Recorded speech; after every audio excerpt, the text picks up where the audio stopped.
Welcome to NFL Imperialism.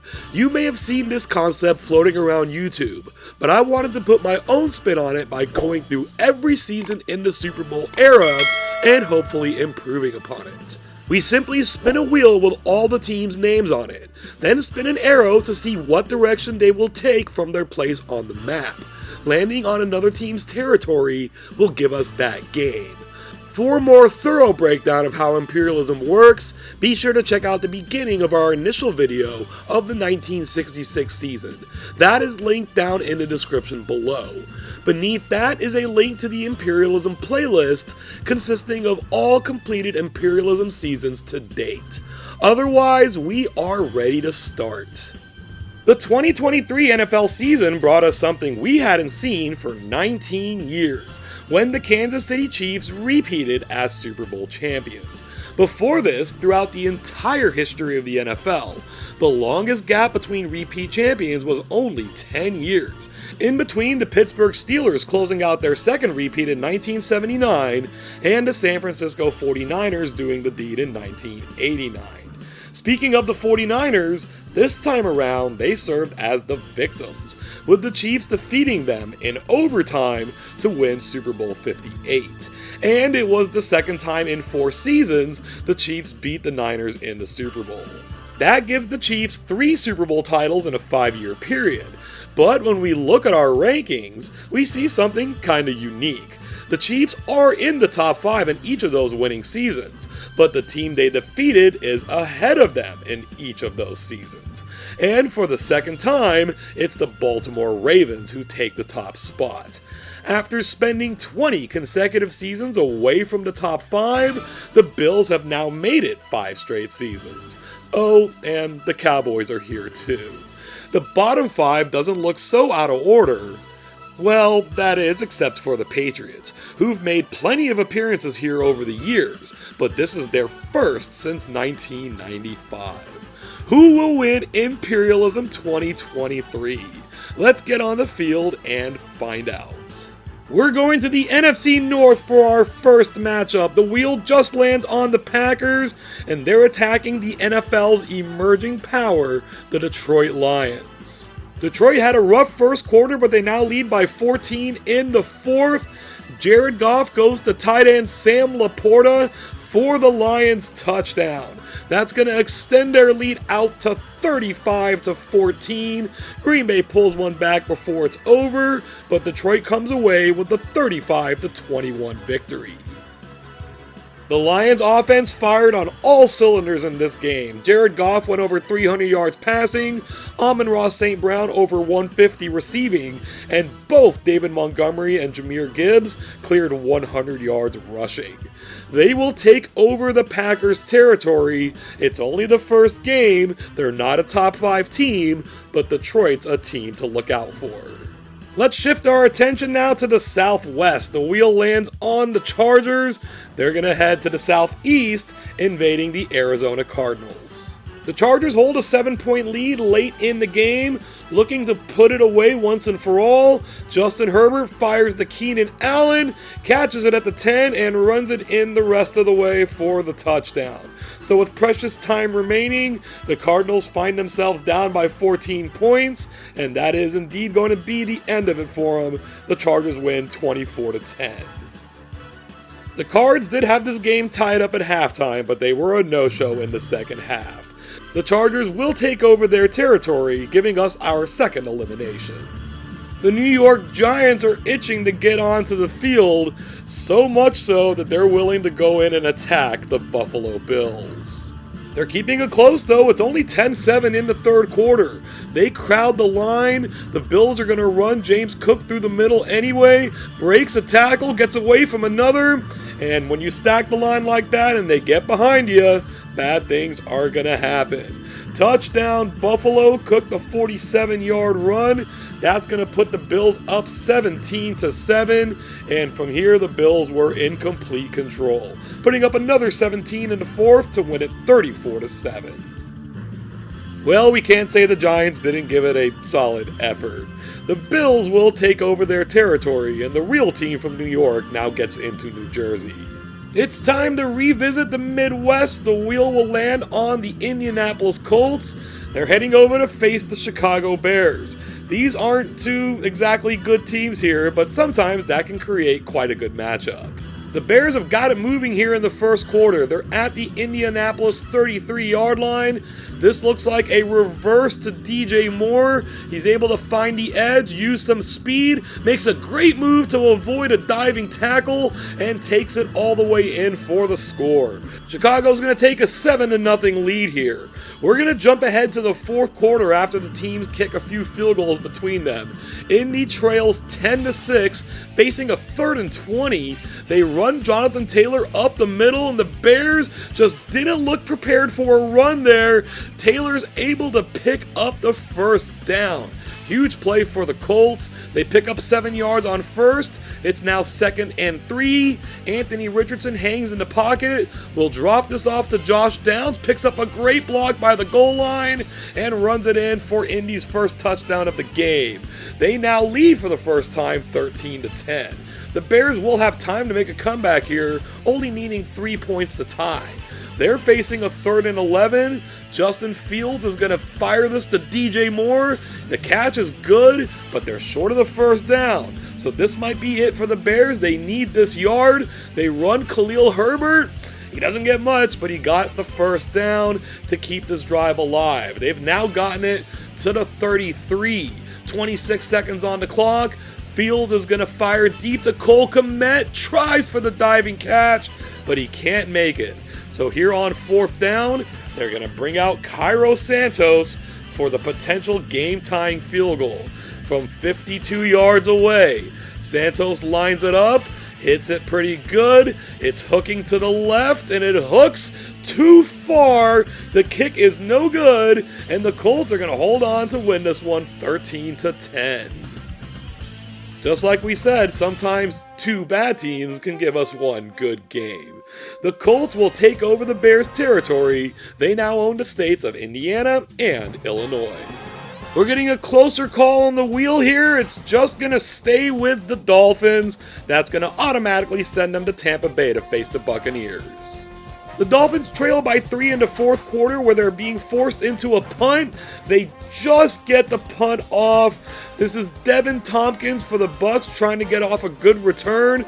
He's got more than 10 yards to this point, but he loses the football. It's bouncing free. The Dolphins will pick it up. We got a bunch of big guys chasing each other, and it's the big guy himself, Teron Armstead, for the Dolphins, running this back in for the touchdown, giving the Dolphins their first lead of the game at 28-24. The Bucs get it back and are taking a very patient approach here. Running Rachaad White around right end, picks up a nice gain. They're going to stick with White. They got plenty of time. White's picking up some good yardage, though. He gets 9 right there. With 1:31 to go, it looks like they want to keep it on the ground. It's a reverse to Mike Evans. He gets him a first down, but Evans has more on the mind. He's an agile guy. They can't get him down. He runs it in for the score. Tampa wound up keeping it on the ground for that entire drive to retake the lead at 31-28. Miami has a small chance. They only need a field goal to tie. Only 37 seconds to go. Tua's going to fire deep to Tyreek Hill. It's a little too deep. Carlton Davis is there instead for what will be the game-clinching interception. Big play by Davis will give Tampa Bay the 31-28 victory. There was more of that game we were hoping to show you, but unfortunately, there was an issue with the recording that wasn't discovered until right about where we picked up the action. At least we did get the ending for you. With the victory, the Buccaneers will take over Miami's territory, putting themselves now in the cul-de-sac.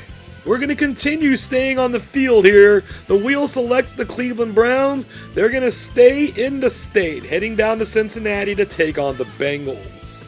Cleveland trails by 4 points in the third quarter, looking to get something going.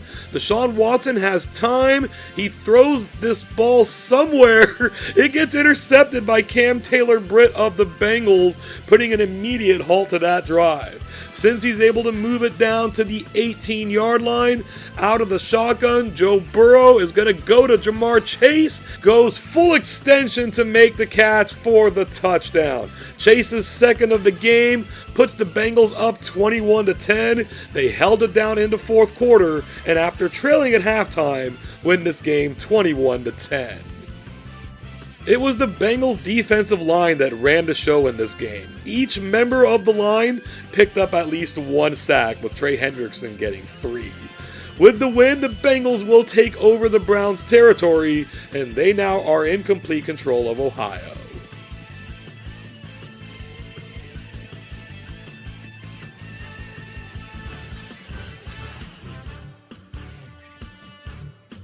We went 6 full games without any expansion. Then we got one. Now we're ready for Game 7. This is the bottom-ranked Washington Commanders going on the road against the top-ranked Baltimore Ravens. With the Packers eliminated from Imperialism this season, we're putting the Ravens in their uniforms. And this is pretty much the mismatch we expected it to be. The Ravens already lead 21-0 in the second quarter, and here Lamar Jackson takes it in himself for another Ravens touchdown. That's going to make this a 28-0 game. This really could have been quite the massacre, but the Ravens kind of took it easy in the second half. They win 35-6. That was perhaps the least surprising result in Imperialism history.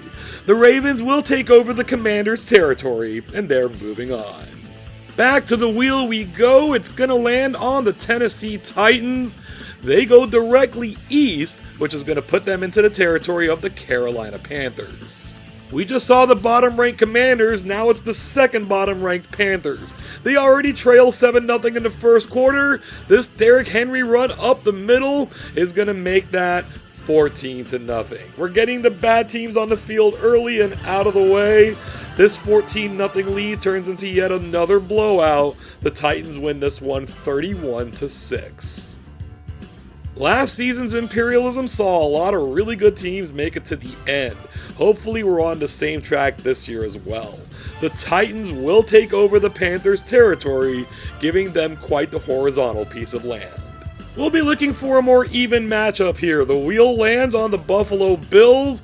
They're heading to the Southwest to take on the Philadelphia Eagles. Philly was a team of two halves this year.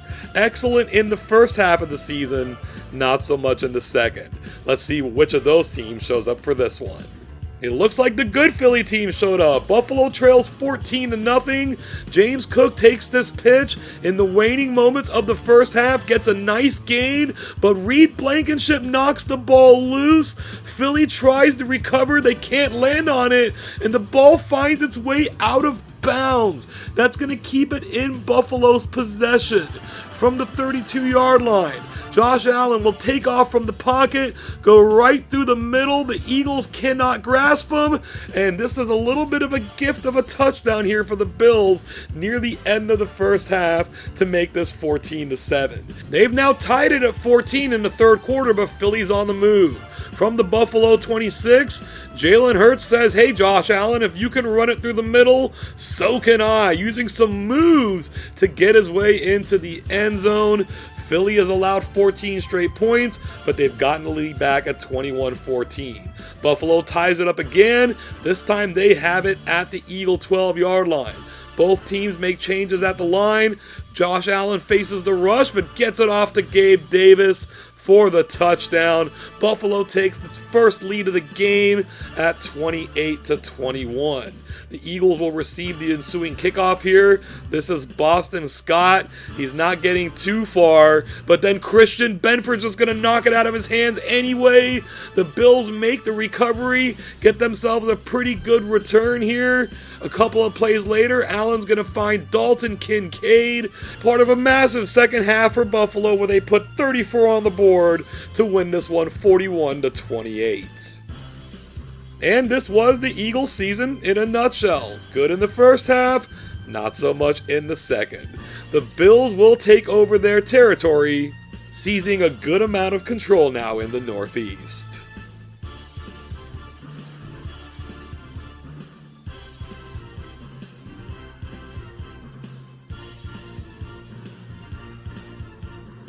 The Buffalo Bills just won their second game this season, and now the Detroit Lions will be looking to match them. The Minnesota Vikings are coming to town. We're tied at 7 apiece in the second quarter, but the Lions are in Minnesota territory. This touchdown pass goes to Amon-Ra St. Brown to give the Lions a 14-7 lead. That's going to be the halftime score. We've now gone to the third quarter. Minnesota is at their own 29-yard line. Kirk Cousins is going to step back to pass, looks downfield, is going to Jordan Addison, makes the diving catch, putting Minnesota in Detroit territory. They've gotten even further now. It's 3rd and 4 from the 7. Cousins steps back, looks for his other receiver. Justin Jefferson makes the catch for the touchdown, quickly tying things up at 14 apiece. Minnesota's going to send the following kickoff to Khalif Raymond, collects it at the 23-yard line, and as if the Lions offense needs any help, Raymond's getting off a huge return, immediately putting them into the red zone, and they sure don't waste any time. Jared Goff is going to find Craig Reynolds to give the Lions their lead back at 21-14.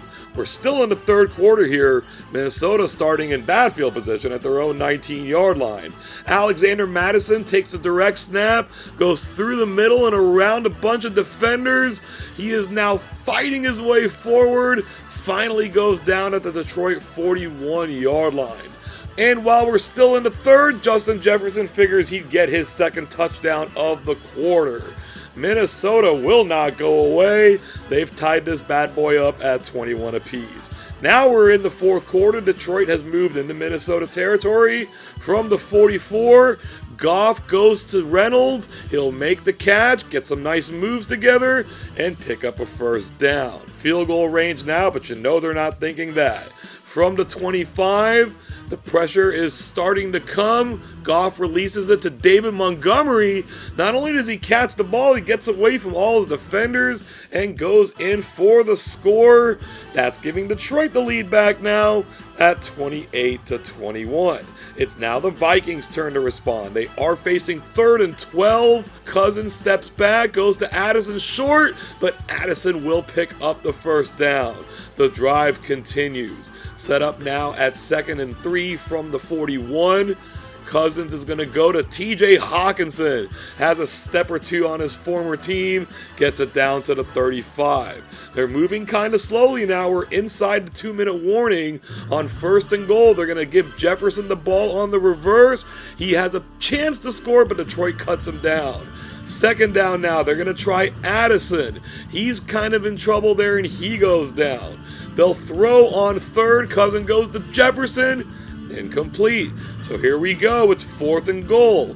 What kind of play will Minnesota draw up? It's another reverse. Addison's in deep trouble and goes down. Detroit, though, cannot burn off the entire clock. The Vikings almost blocked that punt. Brandon Powell's going to look for a good return here, and from the 50, it's pretty good down to the 33. Just 8 seconds left. This is make or break for the Vikings. They're going to try the reverse again to Jefferson. He is getting held up, and he breaks away, picks up some good blocks, and he unbelievably is going to take this into the end zone. Touchdown Vikings at the stroke of midnight, as it were, to tie this game up at 28 all. And we're heading for overtime. The Lions get it first at their own 38 after a pretty good kick return. Goff is keeping it in the air. He goes to Sam Laporta, camped down in the middle of the field. He is able to get them all the way down to the 30-yard line, which is pretty much field goal range. An 8-yard gain on 1st brings 2nd and 2. The pitch goes to David Montgomery. He's got the first down, but Cameron Bynum forces the fumble. The Lions will fall on it themselves, and not wishing to tempt fate anymore, they're going to go ahead and bring out Riley Patterson, a kicker they cut in real life late in the 2023 season. This isn't a tough kick from 32 yards away, but for Patterson it was. He will miss, and Minnesota will take possession. They've moved it to their own 44-yard line out of the shotgun. Cousins is going to throw this short to Hockenson, but he will pick up some good yards after the catch. That's not quite field goal range, but they have moved it up a little bit. They're facing a 3rd and 4. Cousins is going to throw it again. Looks downfield for TJ Hockenson. The Lions knock it away. So they're going to call on Greg Joseph now. A 48-yard kick, faces no pressure from the Lions. He's got the leg, but he will also miss. Dueling missed field goals gives Detroit the ball once again. From their own 31, it's 3rd and 16. Jared Goff decides to take off scrambling. He's not going to get there, so the Vikings have one more chance. From their own 44, not that much time remaining. Cousins goes to KJ Osborne, kind of the forgotten man of this offense, gets it down to the 35-yard line. They're going to want more before they kick a field goal here. On 3rd and 6, they're going to go again to Osborne. The Lions desperate to get him down. They do. And as the clock continues to tick away, the Vikings are going to send Joseph out one more time. Only 6 seconds remain in overtime. This is essentially an extra point. The Lions try to pressure it. They cannot. Joseph puts it through to put an end to this game. Minnesota wins it in craziness and in overtime, 31-28. As incredible and as wacky as that game was, I guess it's time to hit the brakes on the Lions' hype because they're out.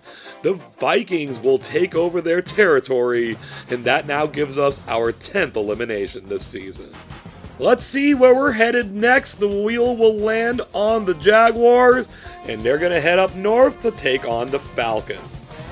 The Jags lead by 3 late in the 3rd inside the Atlanta 5-yard line. Trevor Lawrence is going to find Calvin Ridley for the touchdown. Not only is that giving Jacksonville a 24-14 lead, it also gives them control of the game, which they maintain until the end with a 34-14 victory. The Jags didn't have too much trouble with that one. They will take over the Falcons' territory, giving us yet another chapter in the storied Jaguars-Falcons imperialism rivalry.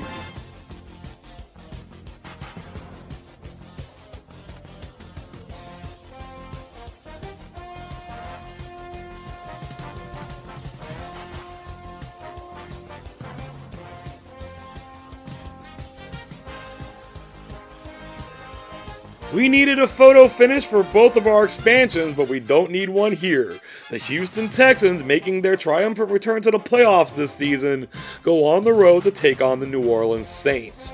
Houston's helping us out here by being in a 4-3 defense, so we get to place them in a team that's already been eliminated.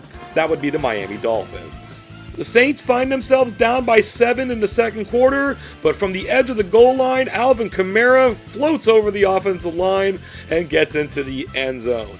That's going to tie things up now at 14 apiece. They've gotten the ball back again. We're still in the second quarter. From the 27-yard line, out of the shotgun, Derek Carr steps up in the pocket, floats a pass to Chris Olave, makes the catch, a diving effort to give the Saints the lead at 21-14. That's going to be our score in the third quarter. The Texans have moved into New Orleans territory. From the 37, CJ Stroud hits Nico Collins. Quite the deadly combination those two are. They're at the 11-yard line. On the very next play, Houston's going to be looking to throw again. Stroud's going to look to the other side and find Tank Dell in the end zone by himself. Touchdown Texans, tying things up now at 21-21. It's New Orleans' turn. We're now in the fourth quarter. Their passing game has been working. Carr hangs in the pocket, throws the post to Olave, makes the catch in perfect stride, and then strides his way into the end zone. Houston gave him a punch. New Orleans gives them the counter punch. They take a 28-21 lead. Now Houston is at their own 41. It's 3rd and 14. Stroud looks to step up in the pocket, but gets taken down. At such a long distance, they need to punt, but they've got the Saints at 3rd and 11 now. They're going to throw to Olave, incomplete. So Houston has a chance. They're facing a 4th and 8. They're going to try to run Dameon Pierce for the first down. He almost had it, but they get him down, and that's going to turn the ball over and end this game. The Saints win it 28-21. Houston certainly has a lot going for them in this 2023 season. Youth is part of that, and youth may have cost them this game. The Saints will take over their territory, and 20 teams are now remaining on this map. It's time to revisit things out west. The wheel lands on the Chargers. They've already taken over Arizona. They'll now be looking to take over Nevada as they invade the Las Vegas Raiders. In the second quarter, the Chargers are in their own territory, down by 1. The Raiders bring a blitz on a rollout. That didn't work out so well. Divine Diablo forces the fumble. Max Crosby scoops it up and runs it back in for the touchdown. The Raiders have gotten out to a 14-6 lead. The Chargers are looking to respond. They've gotten it to a 1st and goal at the 9-yard line off the play action. Justin Herbert finds Keenan Allen. That is exactly how you respond in that situation. Touchdown Chargers. It's 14-12. This early in the game, they've decided to go for 2. They're not going to get it. It looks like they're not going to get it. Nope. That's going to leave it at 14-12. There's still time left in the first half. The Raiders are kind of on the move here. Aiden O'Connell chucks this deep to Devontae Adams, and with Adams, 20-80 balls are more like 50-50s. He makes the catch at the 15. He's going to get his flowers a couple of plays later. On the reverse, he's going to score the touchdown. This is kind of why you don't go for 2 so early in the game. The Raiders kick the extra point. Now they have a 9-point lead at 21-12. The Chargers late in the third quarter have gotten themselves another goal to go. This is a direct snap to Austin Eckler. He maneuvers his way into the middle of the defense and gets the touchdown.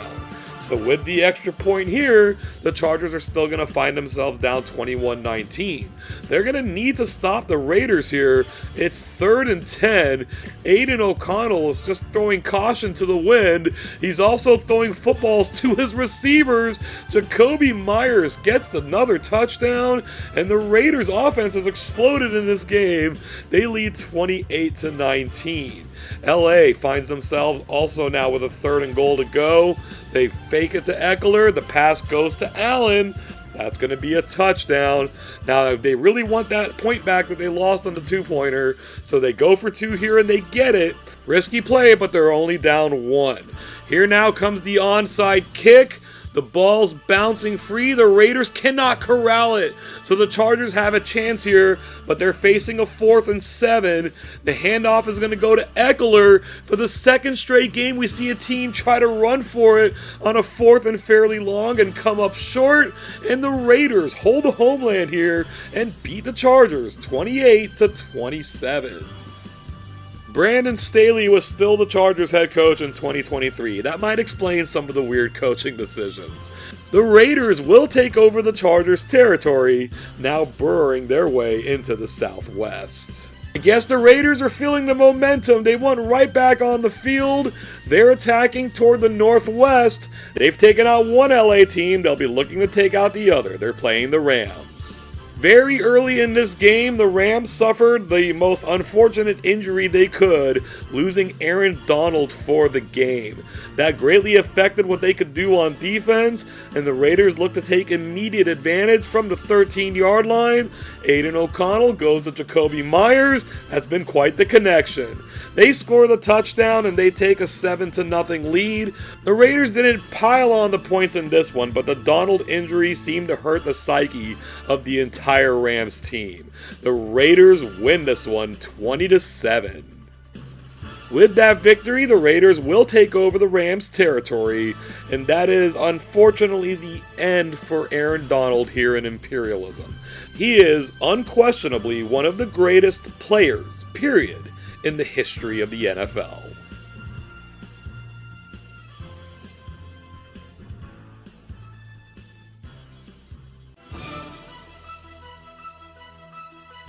We've got the two teams with the most amount of land in the Midwest going head-to-head. The Minnesota Vikings will be at the Indianapolis Colts. The Vikings are going to look to strike first at the Indianapolis 36. Kirk Cousins waits for his receivers to get downfield, goes to Justin Jefferson, touchdown Vikings. Jefferson with another spectacular play, giving Minnesota a 7-0 lead. It's now 10-0 in the third quarter. The Colts are finally threatening to score here. From the 3-yard line, Zach Moss takes the handoff and gets in for the score. So it's taken Indy this long to get into the end zone. They finally do it, and they feel they've got the momentum here. They're going to go for two, and Zach Moss is going right up the middle. So we've got a 10-8 ball game. On the next possession, the Vikings have it at their own 42-yard line. Cousins wants to go deep again, lets it go, and this is TJ Hawkinson. You'd be forgiven for thinking it was Jefferson. What a play and what a touchdown, and they got so excited that they actually missed the extra point. So we remain at 16-8. Indy's got it going again. They're in Vikings territory. Gardner Minshew throws across the middle to Kylen Granson, the tight end with some moves, getting into the end zone. Touchdown Indy. Just kicking the extra point this time. It's a 1-point ball game. The Vikings are kind of too close to the end zone here. They're at their own 35-yard line. The Colts anticipate pass. That's what they get. Cousins waits, lets it go for Justin Jefferson. Spectacular. His second acrobatic touchdown catch of the game, giving the Vikings a 23-15 lead. It's the Colts' turn. They're kind of stuck back now at their own 23-yard line.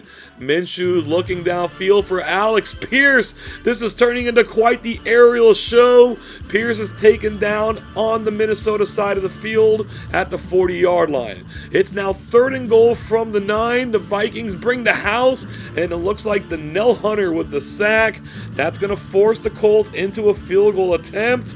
Matt Gay puts it through, and our score is now 23-18. Can the Vikings put this one away? They've moved it to the Colt 40-yard line. It's another pass attempt.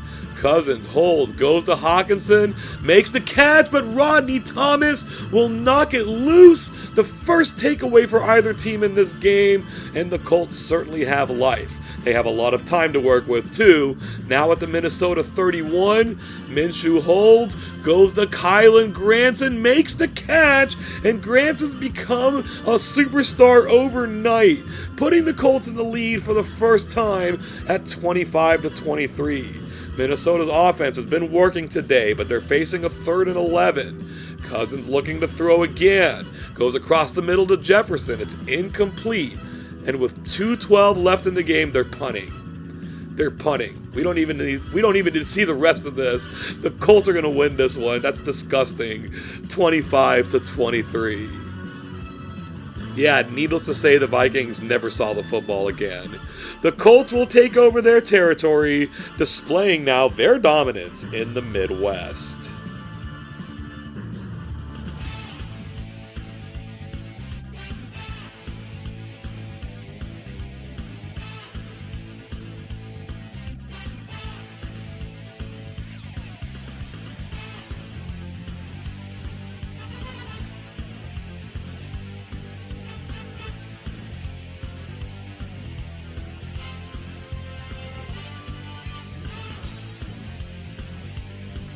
We'd avoided going through a lot of expansion to this point.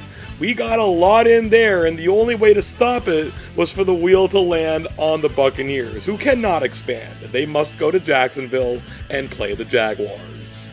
We're tied at 7 in the second quarter with the Jaguars right outside the 20-yard line.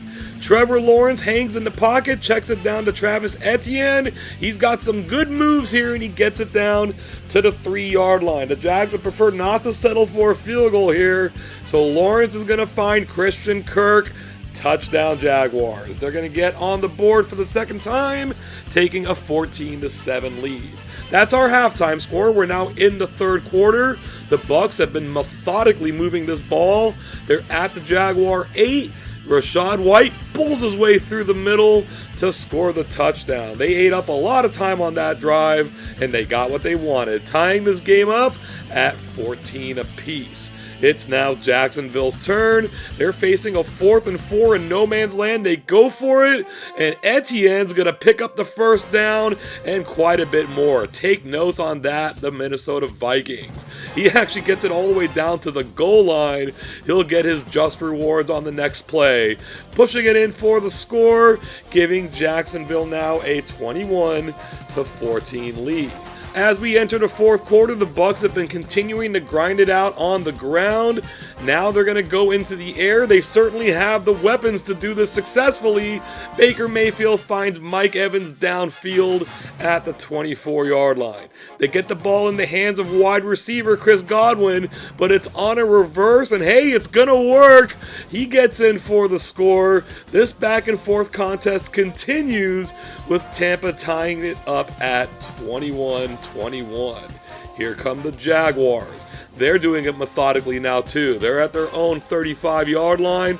The pitch goes to Etienne. He's got the first down, and he gets it to about midfield. They can milk a lot of this clock here. It's 2:45 remaining. They're at the 28 now. Lawrence is going to fire this to Calvin Ridley. Makes the catch, but the Bucs won't let him in. And the Jags can't get in on first or second down. Here comes 3rd and 5. The Bucs swarm Etienne and take him down for another loss. So they're going to try this field goal to get into the lead with 2 minutes to go. The bottom hash strikes again. McManus misses it. Neither team does much of anything the rest of the way. So we're heading to overtime, tied at 21. The Bucs get it first and are quickly in Jacksonville territory. They're going to run Rachaad White on 3rd and short. He is just short of the first down. And on 4th and inches, they're going to try a field goal. Hey, if they make it, they win the game, so it's not too bad a call. From 46 yards away, Chase McLaughlin is rushed, and he's going to hook it. So both teams have now missed potential game-winning field goals. Jacksonville takes possession at their 35-yard line. Out of the shotgun, Lawrence holds, goes to Ridley, makes the catch, gets away from an defender, and is in Tampa territory. They've inched closer now. They're in field goal range as well. From the 30-yard line, it looks like Lawrence wants the kill shot. He gets it to Ridley. The Bucs aren't there, and Calvin Ridley is going to score the game-winning touchdown in overtime. The back and forth stayed on track, and Jacksonville, never trailed but often tied, win this game 27-21 in overtime. This is only the 3rd time in the last 15 Imperialisms that the Jaguars have been able to win multiple games. They will take over the Buccaneers' territory, and we've now reached the halfway mark. 16 teams remain. We're going to start off the second half with a pretty big matchup. The Pittsburgh Steelers are heading to the Northeast to take on the Buffalo Bills.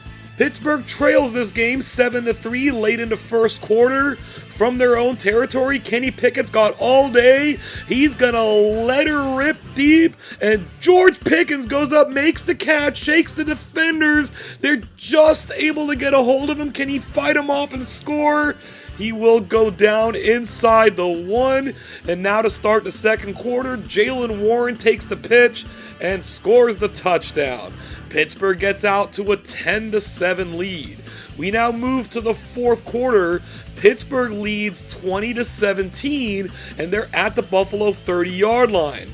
Pickett's gonna go once again to George Pickens, makes the catch. Pickens ends this game with 2 receptions. He was taken down inside the 1 on both occasions, and on both occasions, Jaylen Warren cleans up for the touchdown. With less than 2 minutes remaining, Pittsburgh leads 27-17. Buffalo's in trouble.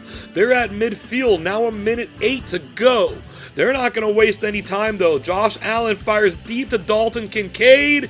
Buffalo gets some great blocks on the Steeler pursuers, and he's going to score the touchdown. With 43 seconds remaining, Buffalo will go for 2 and get it. So now a field goal will win it, but they need to get the onside kick. But the Steelers immediately recover it, run out the clock, and go into Buffalo to win this game, 27-25. The Steelers have been so good for so long at Imperialism that it's hard to remember the last time they won a game that could be considered an upset. This was it though.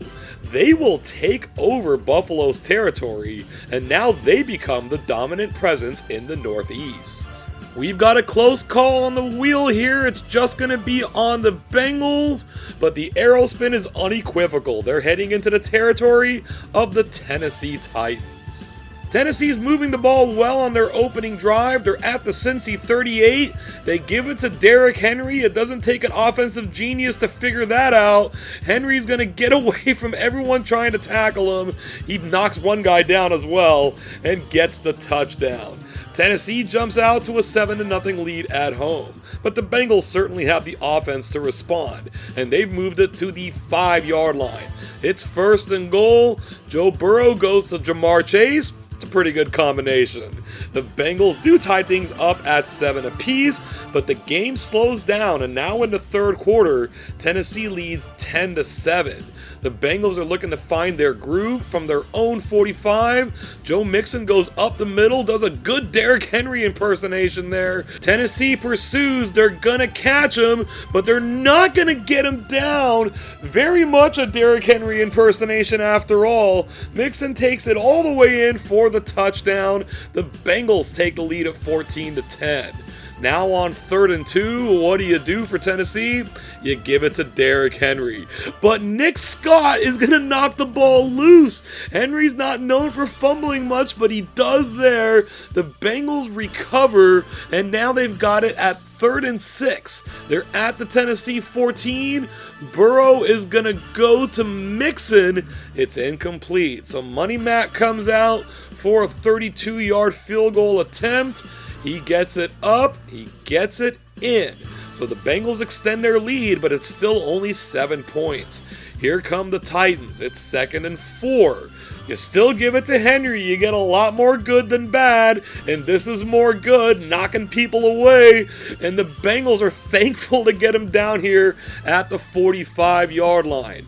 Henry gains 8 yards on 1st down. On 2nd and 2, the Titans are going to throw. With everybody focused on Henry, Will Levis finds Tyjae Spears for the touchdown. That now puts the Titans over 100 yards passing in this game. They've tied it up at 17, but maybe they score too fast because the Bengals are on the move and they don't have a whole lot of worry with the clock. From their own 40, this quick pass goes to Tanner Hudson, gets some nice yardage after the catch, takes it inside the Tennessee 40. With now 1:17 on the clock, incomplete on 1st down. On 2nd down, Burrow's going to go to Chase, makes the catch. The Titans catch him at the 10. The Bengals are able to burn off half of the clock, and they're going to set up for a 34-yard field goal attempt. McPherson puts it up. It's not a thing of beauty, but in a sense it is because it went in, and that's all that matters. The Bengals go into Tennessee and pull out the victory, 20-17. By definition, the Bengals were a last-place team in 2023, but they did that with a winning record. They will take over the Titans' territory, and our reigning Imperialism champions have at least put themselves on the path to a repeat.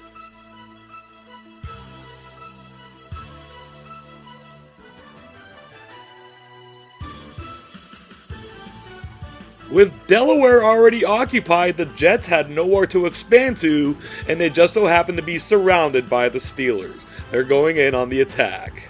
The Steelers have had trouble with turnovers in this game, but the Jets haven't been able to take advantage. With Pittsburgh up by 1 in the fourth quarter, Najee Harris is able to go through the middle, break some tackles, and get by the diving attempt to get into the end zone for the touchdown.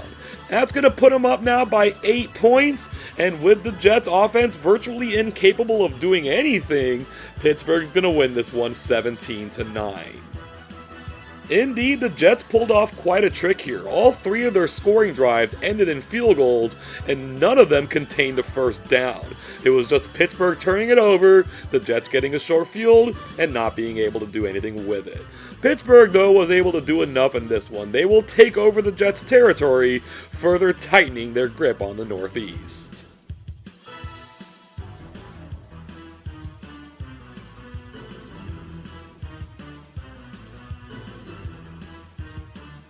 The Super Bowl champion Kansas City Chiefs are now ready to take the field. They're also going to be trying to take over the Midwest as they invade the Indianapolis Colts. Indy's gotten off to a good start here down at the Kansas City 28-yard line. Gardner Minshew has time. He's going to go to Kylen Granson. Let's go ahead and put this guy on the All-Pro team. His 3rd touchdown in 2 games, and Indy has gotten out to a 7-0 lead. Now in the second quarter, they maintain that lead. They're in their own territory. Does Minshew want Granson again? He's going to hit Michael Pittman this time. Makes the catch in Kansas City territory. They're settling now for a 52-yard field goal attempt. Matt Gay puts it up. It looks good. It is good. Indy extends out to a 10-0 lead. The Chiefs still have some time to score before the half ends. They're at their own 38. Both teams make changes at the line. Patrick Mahomes is going to drop back, throw to Rashee Rice, makes the catch in between 2 defenders, picking up some good yardage, at least getting them in field goal range, but you know they're going to be looking for more. They're now facing a 3rd down. The Colts call a different play on defense. The Chiefs give it to Isaiah Pacheco, whose name is misspelled. That doesn't seem to bother him, though. He breaks the tackle and scores the touchdown. This is not Isaiah Pacheco, as it's written. It's Isaiah Pacheco. He will make it 10-7. We enter the second half with that same score. Precious little time left in the third. Mahomes is going to scramble and go to Sky Moore in for the injured Rashee Rice. Makes the catch and puts the Chiefs in pretty good position as we enter the fourth quarter. On first down from the 14-yard line, it's Pacheco around left end. Doesn't have to break any tackles this time. He just evades everybody and gets in for the score. The Chiefs take their first lead of the game in the fourth quarter. It's 14-10. They've got it again, but backed up at their own 5-yard line. They come out throwing. This short pass to Justin Watson turns into a pretty nice gain of 20 yards. The Chiefs are going to continue to try to grind down this clock, and it looks like they want to keep throwing it, facing the pressure. Mahomes overthrows Travis Kelce, and it's intercepted by Rodney Thomas. What a boneheaded play there for the Chiefs. That's going to give the Colts life. They've moved it to the 34-yard line. Minshew goes back to pass, has time, goes to Alec Pierce. Pierce is going to get some good yardage here down to the 15. Time is somewhat of the essence here. 32 seconds left. They're probably going to have 3 shots at it. Minshew is going to go to the end zone to Isaiah McKenzie. Knocked away, incomplete. 18 seconds remaining. Should have 2 plays. Minshew once again wants the end zone, but it's knocked away by the Chiefs, and as the ball floats to the ground, the clock expires. I've never quite seen a game end like that, but hey, it's the Chiefs. They win this game on a deflected pass that took too long to land, 14-10. Now, this Chiefs team in 2023 is much different than we've been accustomed to. Despite their reputation, this was a defense-first team, and they were known for some of those ill-timed turnovers. But they're the Chiefs, they find ways to win. They will take over the Colts' territory. They now have taken over the Midwest, and we've had 6 consecutive games that have been decided by a single possession. The Seattle Seahawks have expanded twice. It's now time to get them on the field. They find that sliver of space to hit the territory of the Denver Broncos. Scoreless in the first, the Broncos face a 3rd and 8 at the Seattle 19. Russell Wilson, the former Seahawk, finds Jerry Jeudy for a diving touchdown catch in the end zone. Denver takes a 7-0 lead. Seattle now has it, trailing 7-3, and they're at 1st and goal. Geno Smith scans the field, dumps it to Noah Fant. The former Bronco gets in for the touchdown. That will now put Seattle up by a score of 10-7. Denver's going to be looking to respond here. We're in the 3rd quarter. They're at the Seattle 24. The defense moves up. Wilson's going to scramble, throw to Jeudy. Nice and easy. That's another touchdown for Jeudy. And the Broncos go back into the lead at 14-10. The defense gets them the ball back, but they're in their own territory at the 17-yard line.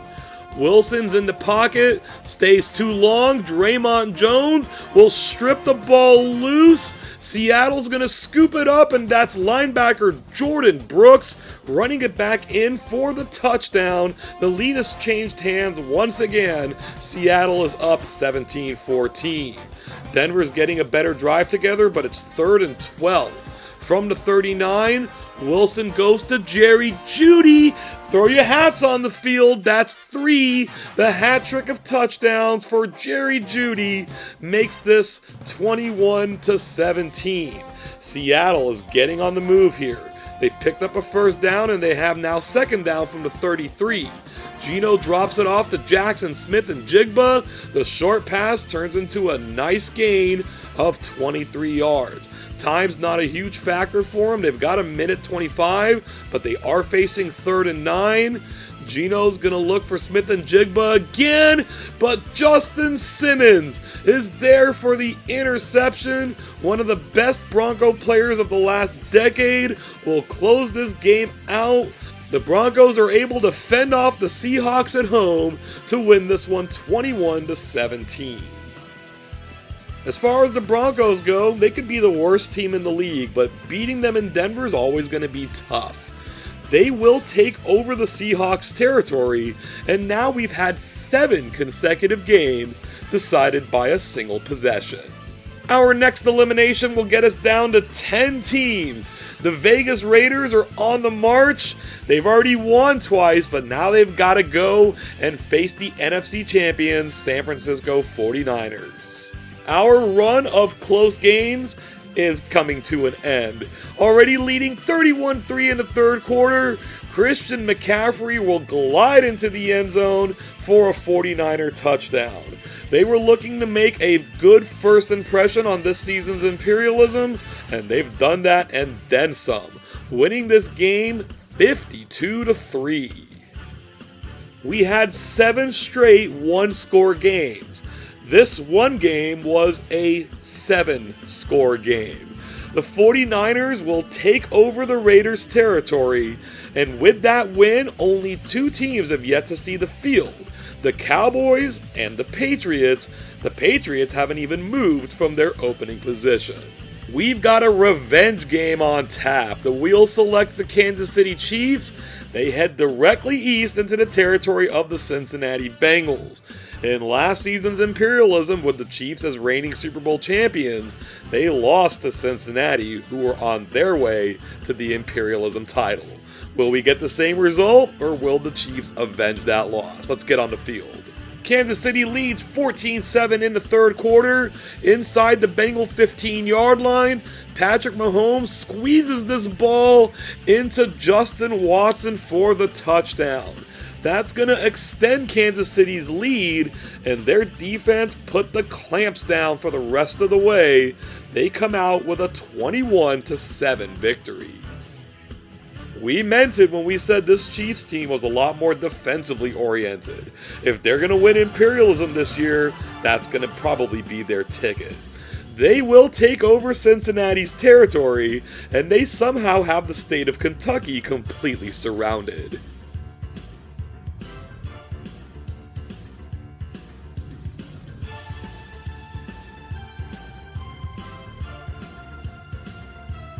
The Kansas City Chiefs are itching to get back on the field, but they're taking to the road against a team that's actually ranked higher than them this season, the Dallas Cowboys. Dallas is slowly putting a drive together to start this game. They're facing a 3rd and 8. Dak Prescott's going to fire this deep to CeeDee Lamb, makes the catch, escapes his defenders, and finally gets stopped and taken down inches before the goal line, but they're going to close it out here with this touchdown pass to tight end Jake Ferguson. Dallas goes after this Chiefs defense and scores. It's 7-0. Kansas City's now on the move. They're facing a 3rd and goal at the 7. Patrick Mahomes gets some pressure on him, gets it to Kelsey. He dives just short, and they're going to wisely go for this on 4th down, inches away from the goal line. They're lined up with 3 wide, but they go with the run, and Isaiah Pacheco is just able to get in before he gets contacted. The Chiefs convert and tie this game up at 7 apiece. Still in the first quarter, Dallas has it at their own 25-yard line. Prescott looks like he wants to fire deep again. Jake Ferguson makes the catch, crosses midfield, but here comes the Chiefs defense. Brian Cook will force the fumble. They will recover and get themselves a nice return. This will start up a drive for them that goes into the second quarter. They're at the Cowboy 5-yard line. Mahomes gets blitzed but throws it up, and Marquez Valdez-Scantling, MVS, gets the touchdown. The Chiefs have taken the lead at 14-7. Dallas will look to respond here. They're facing 3rd and 5 at the KC 39. Prescott goes to CeeDee Lamb, makes the catch, is racing toward the end zone, spins away, gets taken down at the 3-yard line. Dallas now has a 3rd and 1. They go to Tony Pollard. He dives just short of the end zone. So facing the same situation as Kansas City, they too will wisely be going for it on 4th and maybe a couple of inches. They're going to try Pollard again, but he is held up and he does not score. So Kansas City now needs to get this ball out of the shadow of their goal line. They run a reverse to Rashee Rice. That was a little dangerous, but he's able to break away and get himself a nice gain. The Chiefs are actually able to turn this one into a field goal going into the second half, leading 17-7. They have the ball now with a chance to really put this away, but it's 3rd and 23. The pass to Rice is caught. He's short of the first down, but it didn't matter because Jaron Kearse forces the fumble, putting Dallas right back in a good opportunity. They've moved it to the 11-yard line. Play action rollout. Prescott goes to Brandon Cooks. He does it for everybody in Imperialism. Touchdown Dallas. They've cut the lead down to 17-14. What can the Chiefs do here? They've got it at their own 42-yard line. Mahomes wants to throw, gets the pressure, but MVS makes the catch. Dallas misses the tackle, and he's got the speed to go and score this touchdown. In the fourth quarter, the Chiefs have taken a 10-point lead, and the Cowboys face a Herculean task to try to come back on this D. But they've got it to Kansas City's 15. Prescott goes to Ferguson, makes the catch, scores the touchdown. So 141 remains in the game, and they've cut it down to 3 points.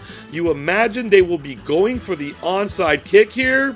They do. They converge on the ball, and they recover. Here we go, they've got a chance. 2nd and 12 from the KC 41. Both teams make changes at the line.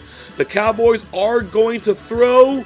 The pass goes to Michael Gallup. He has to dive for it. That's going to prevent him from scoring. But Dallas still has some cracks at this. They do nothing on first down. On second down, they give it to Pollard. He will once again dive short of the end zone. Just drive it in there, man. On 3rd and goal now, Pollard gets swallowed up in the backfield, and because of that loss of yardage, they're going to go ahead and bring out Brandon Aubrey to try to tie this game. This is a 24-yard kick with 24 seconds left to make it 24-24. He does just that, and with that score, this game is heading for overtime. Dallas gets the ball first. They're facing a 3rd and 10 in their own territory. Prescott scrambles, throws it to Gallup, makes the catch, and as he's running, he gets into the center of the field. So they're able to get him down here at the 17-yard line, and with the ball centered like that, and with such a good kicker, Dallas will waste no time. Aubrey is going to come out for the 35-yard attempt. The Chiefs' best chance might be to try to block this. They give it a go, but they don't get it, and Aubrey puts it through. And down by 10 in the 4th quarter, the Cowboys force overtime and win this one 27-24. This particular Cowboy team is probably always going to be remembered for how they went out in the playoffs, being the first number 2 seed to lose to a number 7 seed. But they are a quality team, and they proved it by knocking out the defending Super Bowl champions. They will take over the Chiefs' territory, and now that they've got their first win, only one team is yet to see the field: the pesky Patriots.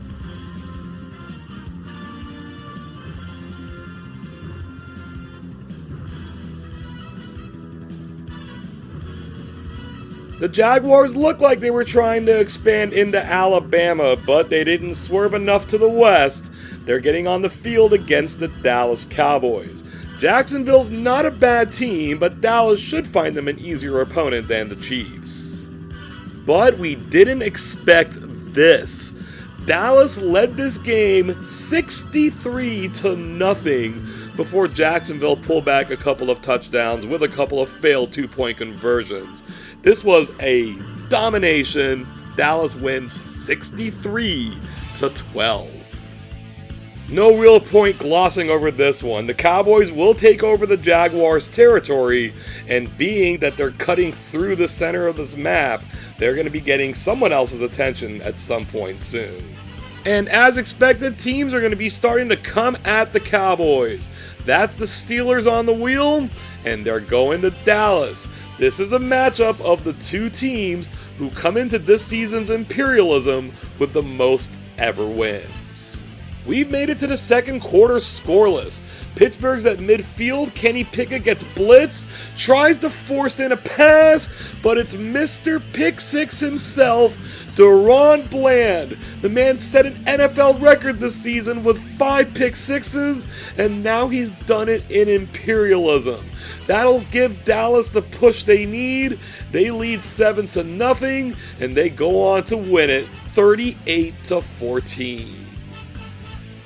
With that victory, the Cowboys will take over the Steelers' territory, and as it stands right at this moment, they have now tied Pittsburgh with 86 overall victories. One more this season gets them back on top.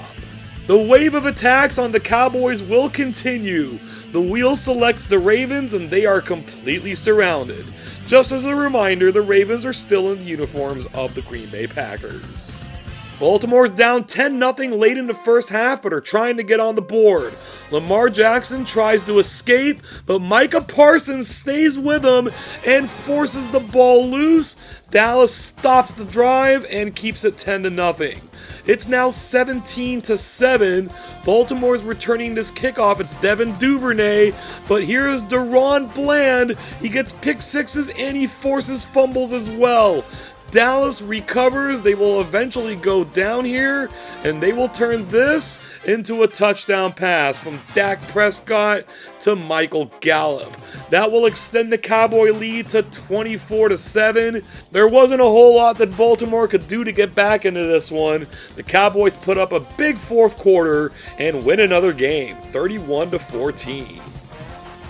It may have taken a while to get the Cowboys on the field, but they now lead everybody with 4 total wins. In fact, no one else even has 3.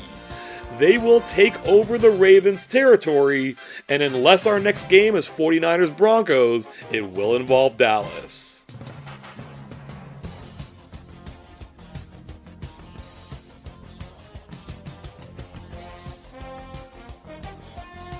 The Cowboys have been attacked in the last 4 games.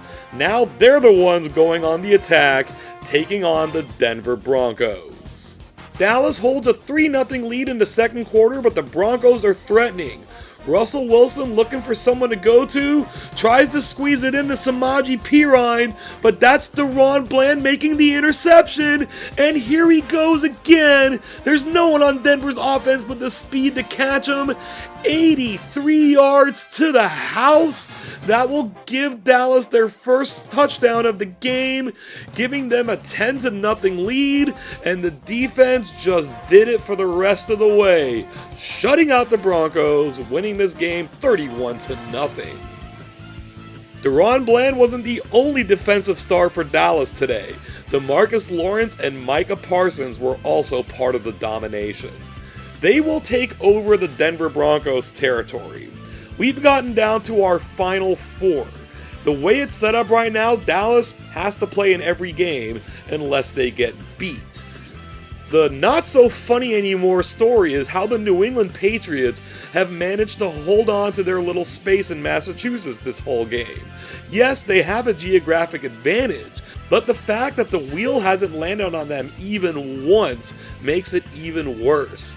Could they possibly sneak their way to the end here without doing anything?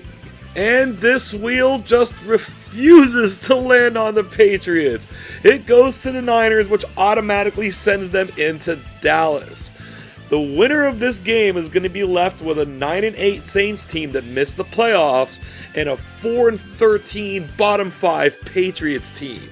So this might be the pseudo-imperialism championship game, and it's between two big rivals. We're heading to Dallas to find out who wins this. Kevontae Turpin receives the second half kickoff and is immediately blasted by Charvarius Ward. The Niners pick it up and get a small advancement. First and goal from the 9. To score here is 14-10. The Cowboys crowd the line. The Niners change the play. Brock Purdy is going to find Brandon Ayuk all by himself. Nobody gets open like 49er receivers do. That touchdown's going to make this 21-10. We've seen the Cowboys make a comeback before, and they've advanced it to the 49er 8-yard line. The pass rush comes after Prescott. He hurries the throw, and it's Charvarius Ward forcing another turnover, getting the interception in the end zone. That will stop this drive. We now head to the fourth quarter. The Niners still hold an 11-point lead. Brock Purdy wants to go deep downfield, maybe not his strong suit, and it's intercepted by Jordan Lewis. The Cowboys defense is once again giving them a chance. Can they take advantage? They have gotten a small drive going on 3rd and 3 from the 31. Prescott has time. He is going to look for CeeDee Lamb, but this pass is knocked away. So on 4th down, they're going to bring out Aubrey. He's made a field goal from distance in this game already. This is from 49 yards away. He puts it through. So they needed a field goal and an 8-pointer. There's the field goal. They're now going to try for the onside kick. They're giving themselves a good chance to recover, but the Niners get it instead. They've now taken it down to the edge of the goal line, and Christian McCaffrey has no problem scoring. This game has gotten a little out of hand for Dallas. It's 28-13, but they haven't quite given up. They've got the ball at their own 42-yard line, 1:31 remaining. They run Tony Pollard up the middle, and he's getting himself quite a good gain here. The Niners don't have him yet, but they do now at the 21-yard line. We're under a minute to go. CeeDee Lamb will catch a touchdown. So Dallas has a chance again. They will make the extra point and have another opportunity to recover an onside kick. Can they get it this time? Aubrey lays it down. They get after it, but the Niners will recover and run out the clock. They've gone into Dallas and won this game 28-20. The Cowboys were looking like they could win 8 consecutive games to close this imperialism out, but the Niners were just a bit too much for them. They will take over the Cowboys' territory. We did just call this game the pseudo-imperialism championship. We do not want to write off the chances of the two remaining teams, but the 49ers are the heavy favorites. They're going to get a chance to prove that because they're guaranteed to be in the next game. There goes the wheel. It's going to land on the 49ers. And the chances of them hitting the Patriots so precisely was almost zero. They will instead head to New Orleans, and that means without lifting a single finger, the New England Patriots have backdoored their way into the Imperialism Championship game. This is only the fourth time in 58 seasons that this has happened, but it's the second time for the Patriots. Incidentally, their opponents in that title game were the 49ers, so history may yet repeat itself, but they will have to get through the Saints in the Superdome first. The Niners have raced down the field on their opening drive. From the 19-yard line, Christian McCaffrey is going to race his way through the defense and put the Niners on the board, giving them a 7-0 lead. Now, as this game goes on, the Niners are going to be suffering an injury, and that injury is going to be to starting quarterback Brock Purdy. Let's see how the Niners can do without him. So far, they've driven the ball down to the Saint 9-yard line. Sam Darnold's in at quarterback, and with receivers this open, Sam Kinison could make these throws. Christian McCaffrey scores the touchdown to give the Niners a 14-0 lead. There's still time left in the first half to do some damage. It is 2nd and 20 from the Saint 36. Darnold, throws it to George Kittle, and he will do the rest. The Niners have themselves quite the embarrassment of riches. They now extend out to a 21-0 lead. The Saints are able to do a little bit of damage the rest of the way, but not nearly enough to turn the tides. The Niners win this 35-10. And now our Imperialism Championship game is set. The NFC champions, the top 5 San Francisco 49ers, against the 4-13 bottom 5 New England Patriots. Let's spin the wheel and find out who's on the attack. We spun this wheel close to 50 times this season, and never once did it land on the Patriots. So they will be hosting this championship game. There is a bit of setup to get through here. For the Niners, they extend their record for appearances in the title game with 12, and if they win, they will tie the Vikings with their 6th title. The Patriots are making their 9th appearance and will be looking for title number 5. We mentioned these two met in the championship the last time New England got there without a previous win, but they have one prior matchup as well, making this the first and only 3-time matchup in the Imperialism Championship game. Oh, and there's also the little fact that no team has ever won this thing with a losing record during the real NFL season, so the Patriots would be making some serious history if they do so at 4-13. Can we get the single biggest upset by far in the history of the Imperialism Championship game, or will the Niners take their place on the throne? It's time to find out. New England crosses midfield with their first possession, but they're forced to punt, and it's a pretty good punt. Ray McCloud takes it at the 3-yard line. He will fumble the ball, though, and the Patriots pick it up, and if they're going to win this game, this is going to have to be how they do it. They score a special teams touchdown. It's Ezekiel Elliott who picks it up and runs it back in. Now the Niners are getting a drive going. It's 3rd and 13. They have little problem giving it to McCaffrey, but he stopped and they settle for a field goal. It's now 7-3. The Niners get it right back. Brandon Ayuk is nothing if not wide open. Brock Purdy finds him, and he runs it in for the score. So the Niners weather the early storm and hold on to a 10-7 lead. They once again get it back quickly. We're in the second quarter. They're in Patriots territory. Purdy's holding the ball too long. He's going down with the sack, but moreover, Jelani Tavai will force the fumble. The Patriots do recover, but this time they can't take advantage. The Niners have quickly moved again to the Patriot 28. Brock Purdy looks toward the end zone where George Kittle's all by his lonesome. Touchdown 49ers. They've now taken a 17-7 lead. The Patriots might be feeling the desperation already, even though there's plenty of time left in the game. Mac Jones is going to try to dump this pass off, but Jair Brown is there for the interception. He's able to get away. Might he return this?